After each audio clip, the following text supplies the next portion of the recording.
am Nick Gonzalez. I'm the District Chief with the City of Gainesville Fire Department. I have been here 21 years, and welcome to GFR Station 8. Station 8, very cool. Cool. So, quick question: How did you get started in being a fireman? Can I get in the fire service? Yeah. So my family were all cops. I had about 9 cops in my family. Okay. And when I was in high school, 9/11 happened.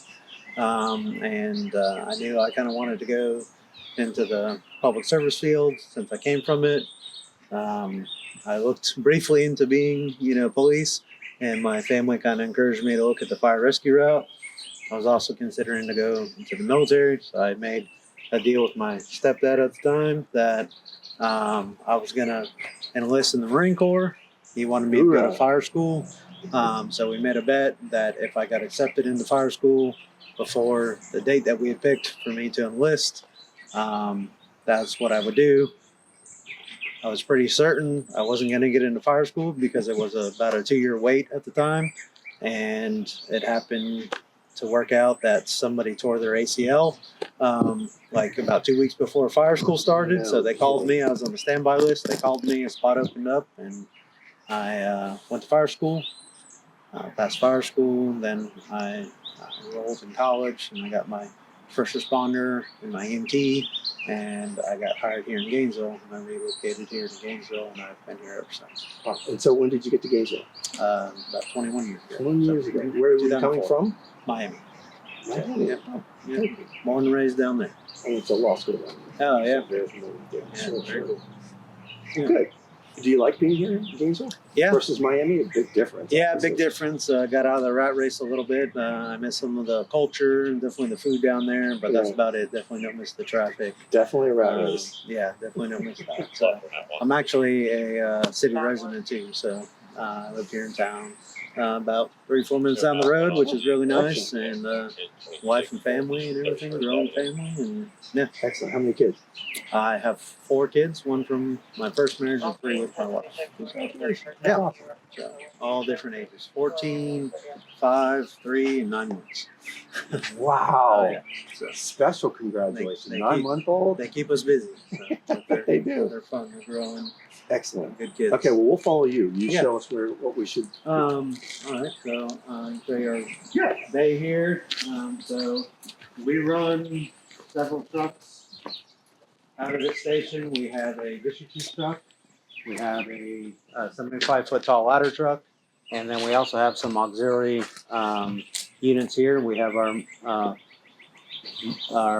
MAT program, which assists folks that are trying to recover from opiate addiction. Is MAC an acronym? MAT, MAT. Medicated Assisted Therapy Program. Okay. And so they 2 employees cover that 24/7. They work during the day, so but 7 days a week coverage, and we fill the stopgap and someone that's seeking assistance, and before they can get into an in-house rehab program.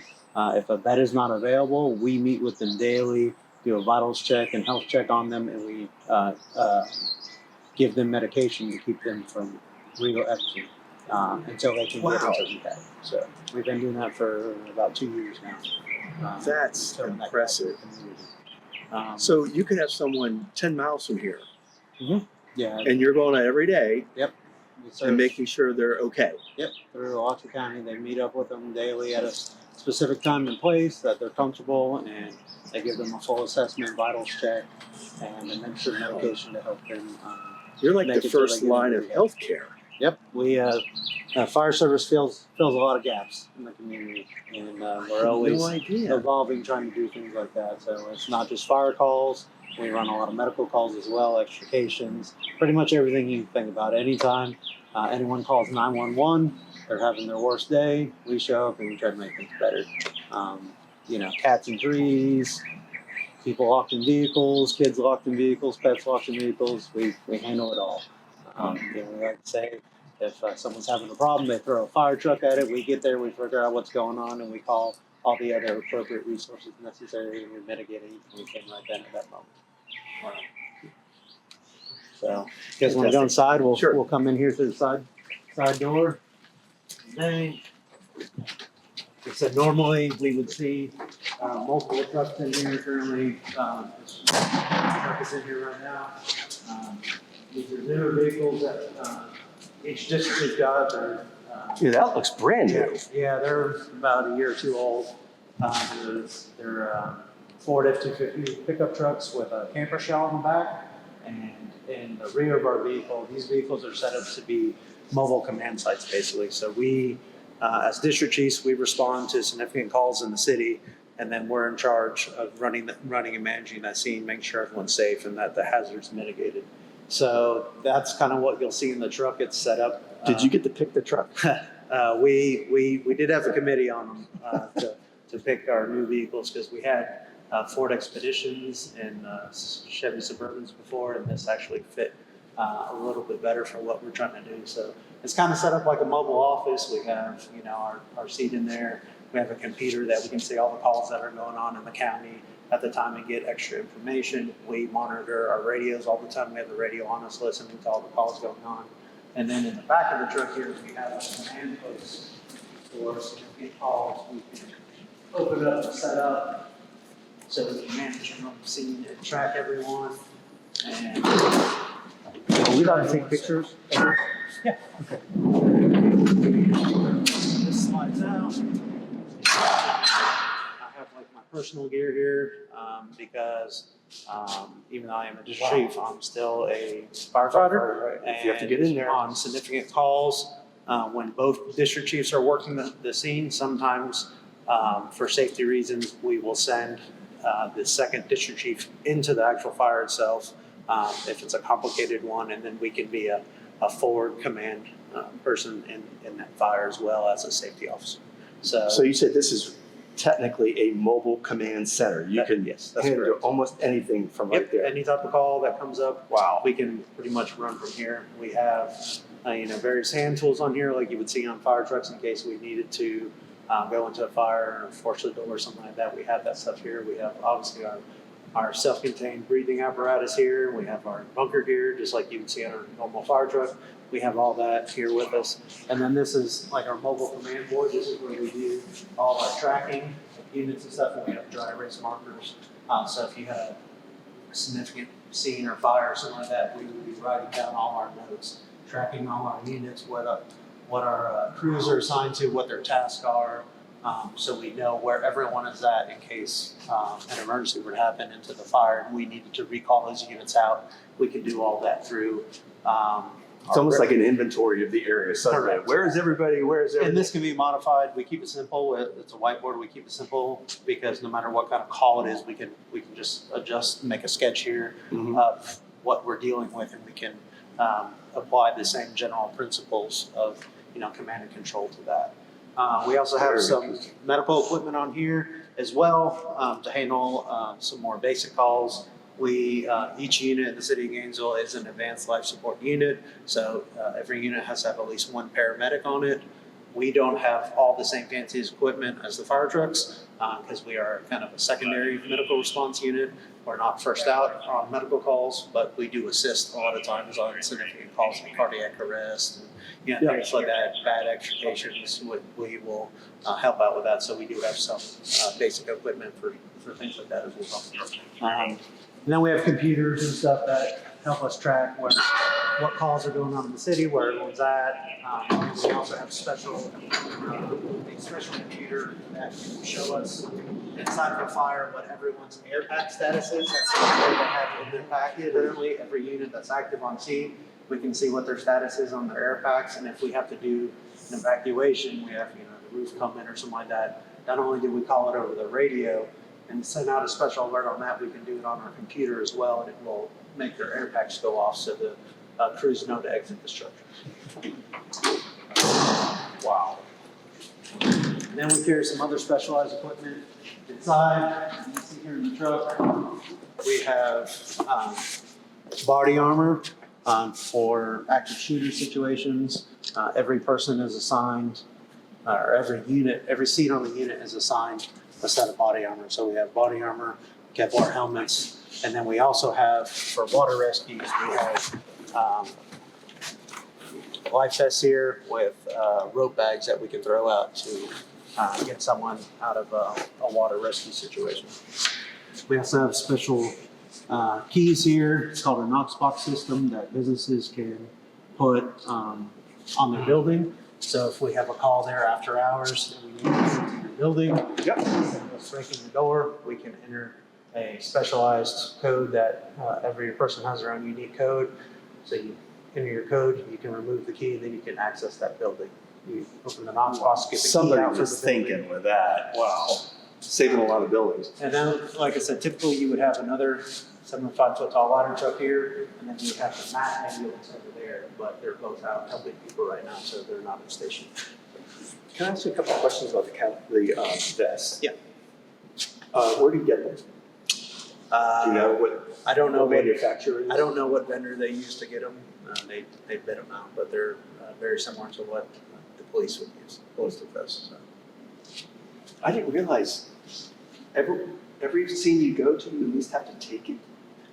So it stays on the vehicle with us at all times, and if we get to a scene that there is an active shooter or something like that, like the other day we had a hostage situation at the Walmart in Southwest Gainesville, and we used our body armor on that one because the subject was actively shooting at people. So, and we're right down there with the cops most of the time in the middle of it. So now we have a layer of protection that we didn't have a few years ago. So it's always nice to have the equipment in case you need it. So.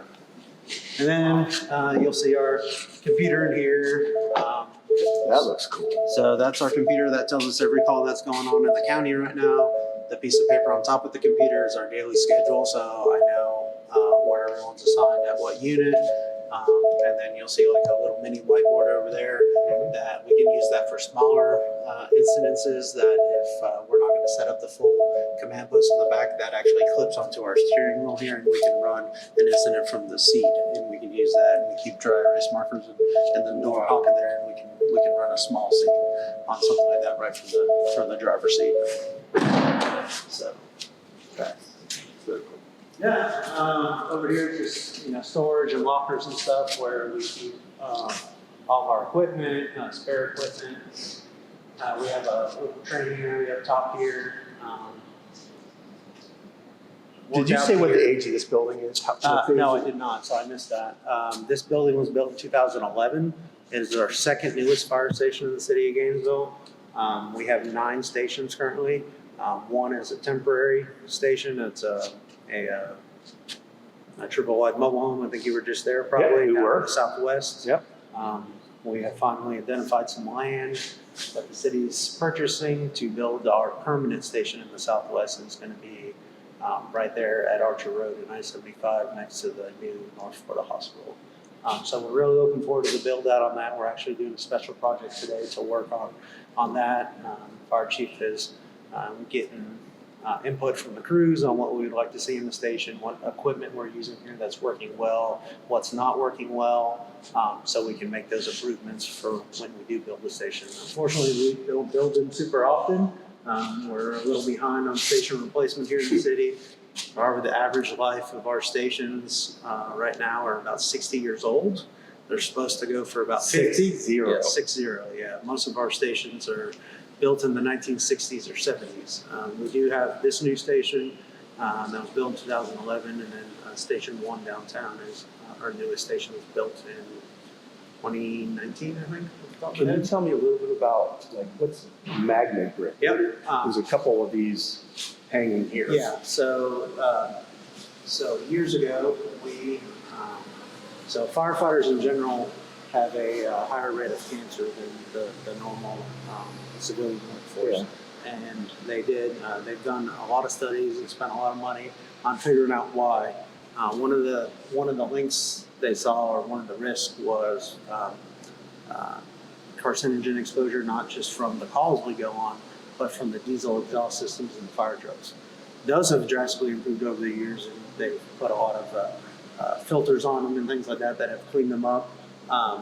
This system is an older system that we had retrofitted to our stations back in the day, and it was to attach to the vehicles. And when the vehicle came on, a suction would come on, and it would follow the vehicle out of the station until you pulled out, and then it would break away and roll back.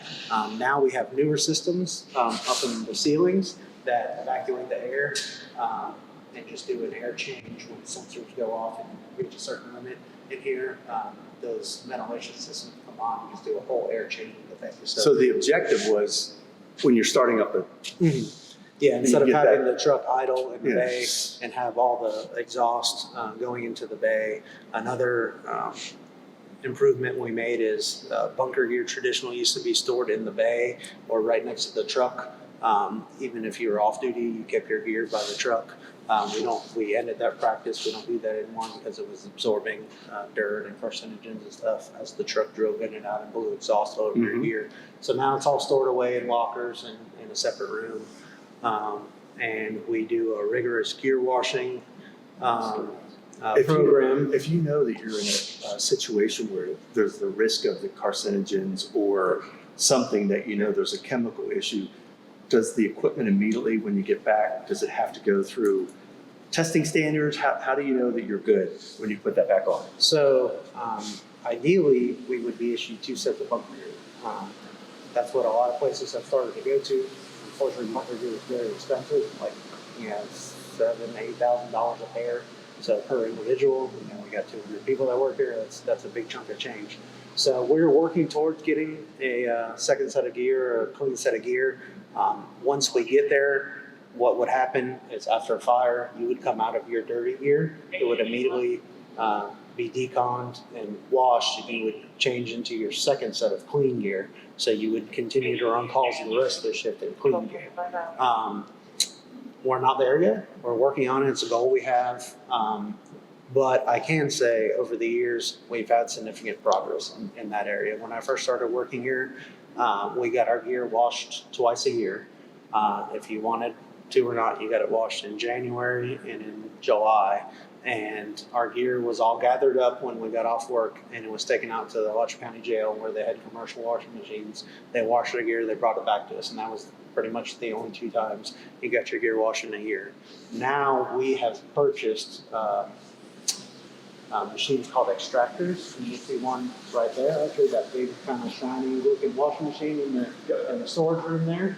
That is an extractor, and they're an expensive washing machine basically, but they're set up specifically for bunker gear. And we have those at Station 1, Station 8, and Station 6 out of the airport. We have 3 sets of them. And that's what we use now to wash all of our gear in the city.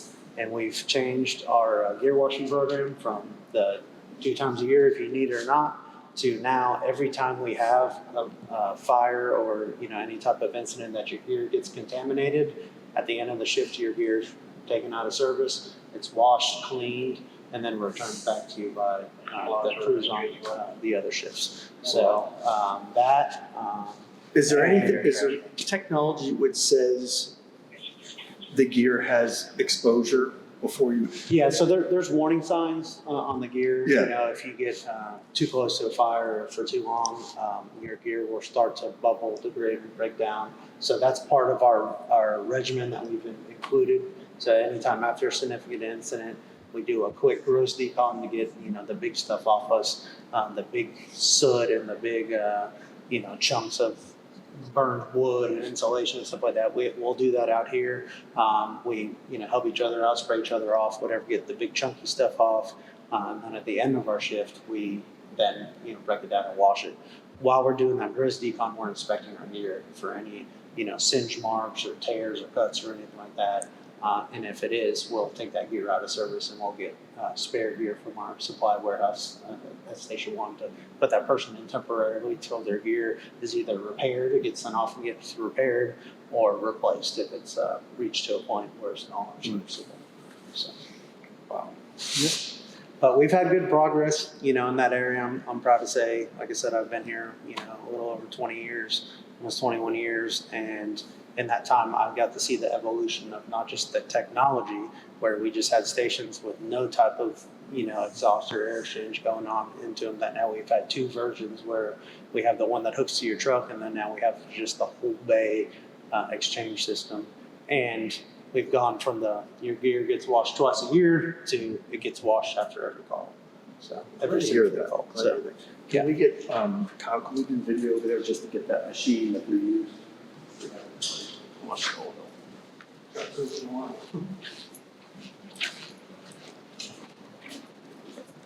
These are like examples of our, we have a few lockers in here. And then we have like a locker here. It's just where we keep our gear. And we just have some spare backup equipment and stuff. How many go in at a time? You can watch about 2 sets of gear at a time in there.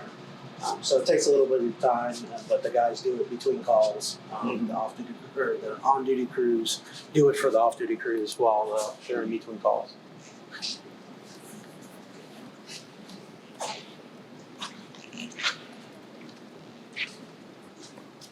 And then we take you guys through the station here. We also work on physical fitness quite a bit. We have a pretty physically demanding job, so you'll see some various workout equipment out here in the bay. We have a small gym in here as well. So we get an hour a shift of unscheduled activity, so we can work out for about an hour during the day. Obviously, calls and things interrupt that sometimes, but we try to get in a workout every shift so we can stay in decent shape. And I'm glad you're staying in shape. we keep maps of the city throughout the station and stuff. So when the call goes off, the address gets announced over the paging system.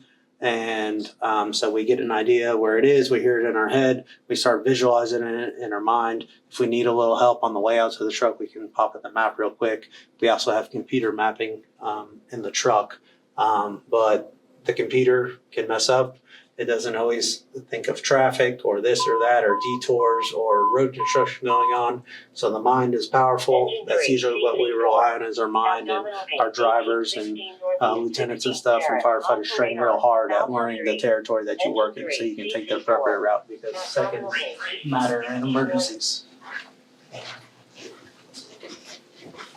So you'll see here we have a small little gym area as well to augment the equipment and stuff we have out in the bay. We do a lot of outside workouts. We do a lot of gear workouts to simulate the types of things that we would see on a fire ground or an emergency. This gym was part of the original building, right? They knew right when they built this, we're putting the equipment in and everything. Correct, yeah. So, this was the original design gym, and then we've added extra equipment that we keep out in the bay, and then we have also some things like pull-up bars and things out, on the edge of the property there that we incorporate workouts into as well. This is kind of the sleeping quarters for the ladder truck that's here. We have a couple bathrooms and some bedrooms back here. We do get to lay down in the evenings. So we do have a full bed, and it is called a firehouse for a reason. It's like a home. We have beds here. So we keep normal hours. We work a 24-hour schedule, and then we're off 72 hours. So that's a new thing. That's a Do you like it that way? Oh, it's the best thing that's ever happened. Really? To the fire service. So there's a big push right now to change our work schedule. Most firefighters work a 24-48 schedule. And then depending if you get some additional days off given to you throughout the year, lowers your work week a little bit. So the average firefighter work week is a 56-hour work week. That means you work 24 on, 48 off, indefinitely. Plus there's overtime. Like that's the thing that no one has accounted for in the last 100 years in scheduling for the fire service. And that's become a big thing is overtime. We have shortages everywhere. Every fire department is short people. But the ones that are making adjustments and going to different types of schedules, we just went to the 24-72 schedule, which is a 42-hour work week. We were on a 52-hour work week before, and it started in August of last year. And since then, it's been unbelievable. We have seen our recruiting go up. We've seen our retention go up. Wow. And just everyone's...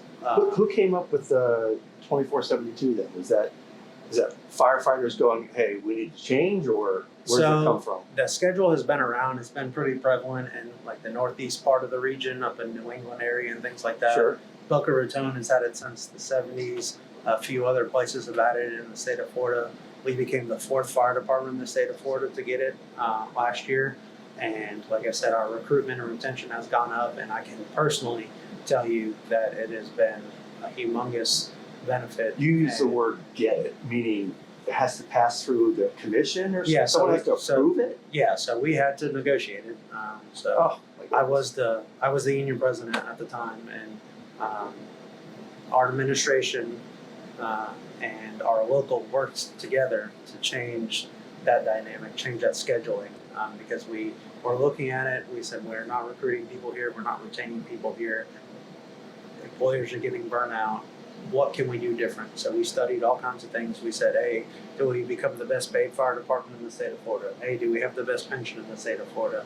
Hey, do we modify our work schedule to have more additional days off given, et cetera? And we looked at what we ended up doing was focusing on the work schedule, and we went with the 42-hour work week schedule because very few places had it in the state of Florida, and it fixes what I think is a systematic flaw in the firefighter schedule, because we all know you're scheduled to work 56 hours, 52 hours, 48 hours, 42 hours, whatever it is.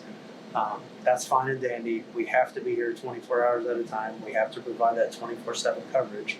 Well, we also need time to recover, right? And the fact that overtime exists, and it's kind of a thing that's not spoken about, that's become a big problem over the last 20, 30 years in the fire service, and it's kind of gone unnoticed. Like, everyone just assumes the fire truck's going to be there every day, and we have to provide that service. But when you're 15 or 20 or 30 members short, that means someone has to stay the next day no matter what, and then that puts you working 48 hours in a row, and then you only have 24 hours off to recover, and everything is behind in your personal life at home, this, that, like, Yeah. I have a bunch of kids, and my wife has had to watch all the kids for 48 hours now. That's a huge stressor on her. She still works some too, so she's missing work, et cetera. So when we went to this new schedule, that has helped that out tremendously. We've seen mandatory overtime levels plummet. The overtime still exists. Overtime is not going to go away, Yeah. but we have to manage it. And by going to this new schedule, we have effectively managed it, where people That now is a have the great time story. to recover, and they voluntarily pick up additional hours and stuff, because they know they're going to have enough time on the backside to still mow their lawn, still work on their car, still do an oil change, still do the things they want to do in their time off, that they can decompress and come back rested, get 2 nights sleep at home, come back ready to work again the next shift after that. So that's been a huge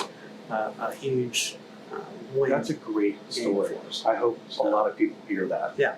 And like I said, it is a firehouse. So here you can see a kitchen. We have a full kitchen here. We try to cook at least one meal together in the day, usually the dinner meal. And we try to, work our days. Obviously, we have calls. Obviously, we have scheduled activities, because not only do we work here for 24 hours, we also have normal hours too, like a 8 to 5, that we do scheduled activities, where we might be doing an interview, or we might be doing a public education event, or scheduled training, community relation events, recertifications, all kinds of things like that are scheduled kind of in that 8 to 5 window. We also work out for an hour, plus room calls. So calls trump everything. So no matter whatever you're doing, if a call comes in for service, we drop whatever we're doing, and we have to be on the truck in 60 seconds. We have very rigorous standards. They get checked daily. A report goes to our administration every day on calls. Did you meet the standard? Did you not meet the standard? Was there a reason why? And so we drill into our folks. Tones drop, you move to the truck, you get on the truck, and you're out to help someone within 60 seconds. So. And that 60 seconds, does that include, because I've seen the equipment at the doors sometimes of the truck, that includes, I got to get to my equipment, get it on, get in the truck, and all in 60 seconds. Yeah, medical calls we get 60 seconds, fire calls we get 80 seconds, because they give us an extra 20 seconds to get our gear. So that's why we store our gear the way we store our gear. I'm getting a call most likely. District Chief notification. This morning, investigation. 6118 North Rayford, 6th Drive. Operator, Alpha 30. They're just notifying me that a call coming up. So when you hear that go off, Yeah. what are you listening for that's going to tell you something? So that tells me, so like it's a District Chief notification. It's just alerting me to a But call. the bell, the number of bells, is there something in the number of bells or anything? Yes. that you heard? So, like a fire, for example, is 9 bells will actually ding, ding, ding, ding, ding, ding, ding, ding, ding, and then like a non-emergency is just going to be like one long ding, and then it'll tell you. Notification like that is the tones that you heard, ding, ding, special notification, District 2, about a smoke investigation call going on. So, if you give me 1 second, I'm going to go peek at the Yes. computer to see. Yeah, please do. I don't know why they gave me the notifications. I'm going to peek at what's going on. So we try to cook at least one meal a day. Sometimes, if we're lucky on the weekends, we'll get 2 in. But it's a lot to balance with calls and all the daily activities that we have scheduled for us and everything like that. But it's real important. Obviously, you know, it sounds kind of cheap, but our lives depend on each other. So it's important to us to sit down and try to break bread together in the evenings, and we get to have a little bit of time to hopefully get a meal in us that's going to fuel us for the rest of the shift, and a little bit of time to decompress about the day, talk about any calls that have gone on, talk about people's personal lives and stressors going on, and we get to know each other here like brothers and sisters. Honestly, we're extremely close with the people we work with. We do a lot of things both in work and outside of work together, social gatherings. We get to see each other's families grow up and stuff as people have kids, and we help each other through being a new dad. The older dads help the people with the new dads, and even the new moms too. With a lot of our experiences and stuff that we did, we all kind of grew up together. And I remember a lot of guys when I started here, and I was the brand new guy, and they were the older guys, and now they're retired, and I'm the older guy, and we got a bunch of brand new guys here. We try to keep that thing going. Are you one of the cooks? Yeah, I cook occasionally. I'm pretty busy throughout the day and not in the station a lot because I have to go. I have several stations in my district that I supervise, so I usually go around to see all the different stations throughout the day, see what's going on in their stations, see if they have any needs, and I'm the big kind of cheerleader to help the guys make sure they're able to do the best job possible out there on the road. So anything breaks at the station, anything breaks with the trucks. Throughout the day, I'm in charge out here. I'm in charge of our fleet stuff. So anything that happens during the day, truck breaks down, gets a nail in the tire, etc. I work with our garage on the liaison with our garage to get those repairs made. Where is the garage? City Garage is a couple miles north of here, up kind of behind the Pepsi plant back there. If you go up 34th Street, Mhm. it comes 121. Yep. After you go over 441, you go back in that industrial park back there, Yep. City Garage back there, and they make all of our repairs on our trucks. So we have a couple of backup trucks up there that I manage. I can show you the board in here, how we keep track of everything. But that's how we move units in and out of things. As it's going to happen. These trucks run 24/7. So they break down from time to time, and we have to get it up there to get repaired and put the units in a reserve unit. In the meantime, it's usually an older truck, 25, 30-year-old truck that they run calls until their frontline unit is repaired and back on the road. So here's our little dining area where we sit down and have a meal. So like I said, we typically try to eat, dinner together in the evening, sit down, talk about the day, decompress, talk about life. And it helps, definitely helps with the bonding and the morale here. We also have some recliners and a TV and stuff because, like I said, in the evening we get a little bit of downtime. Between calls, we can sit down, take a rest, catch a nap, watch a little bit of TV, watch the Gators win the national championship. Awesome. Anything like that here, and it helps us, kind of decompress because it is tough being, away from your family. Like today, I'm starting at 48. I'm working today, and then I'm working again tomorrow. So, I went and saw my kids, last night, kissed them goodnight, and told them Dad will be back in 2 days. Mm-hmm. But so we try to make this like a home. You can see we've decorated with stuff and added little mementos and little inside jokes and things like that. Some thank you notes from the community and stuff we get occasionally. We'll hang them up on the board so the crews can see. Hey, the person from the other day had a good outcome, and they sent us a little thank you note. Love it. This is where the math programs run out of. That's their office space in there. This is our shift office. So probably the worst part of our job is every time that truck rolls, you got to do a report. You got to do 2 reports actually for every time that truck goes on a call. So this is where the paperwork happens. Unfortunately, that's a boring part of it. This is our fire inspector, his office in here. He covers a quarter of the city, so he has a little office here in the northwest. And then this is my office in here. I have my little office. This is kind of my work area here where I track overtime, and this is all of our fleet here. So these are all of our frontline units. We track it on a whiteboard. This is all of our frontline units, all of our reserve units, and our ancillary units down here. And then these are reserves. We have them lined up here. And this tells you their status, where they're located, what their status is. So if a unit, like we have a couple units in backups right now, so it's noted here that they're in backup trucks. So we know what we have available in reserve and what is out of service. And that's how we kind of track everything. We write ourselves little notes and stuff for crew change to pass over something that I don't get finished today. We leave it on the board for the next district chief. We do a face-to-face turnover in the morning, and that happens with all of our trucks. We do a face-to-face turnover. Anything that was significant that day, anything that needs followed up on, et cetera, so we can have like one continuous line of care, basically. Sure. And then we have a little dorm here. Like this is my thing. It's very simple. It's just a bed and a set of lockers, and just a little bit of space for us to hopefully catch a little snooze in the evening between calls. Then we have bathrooms and stuff because When you try to we're here for a sleep, whole day. when you sleep, is it with one eye open? Pretty much, yeah. We listen to the radio at night and stuff, so we kind of turn it down, but we got to be aware of what's going on in the city. So it's not the best sleep, but we try to get a little bit. And again, on any passageway out to the vehicles, we have a map. So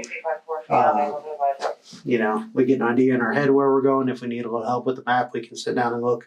If it's in a weird area or something like that, we can check that out. And then we're out to the truck and going, because like I said, we got 60 seconds to get to the truck. These help us too. These are little screens. When a call comes on, it writes the address to the call. It pops up on the screen, the unit responding, the address, and the TAC channel on the radio that we're going to. So it gives us another visual cue to where we're going. So we hear it, we see it, and then we respond to it. And then we're back out here at the bay.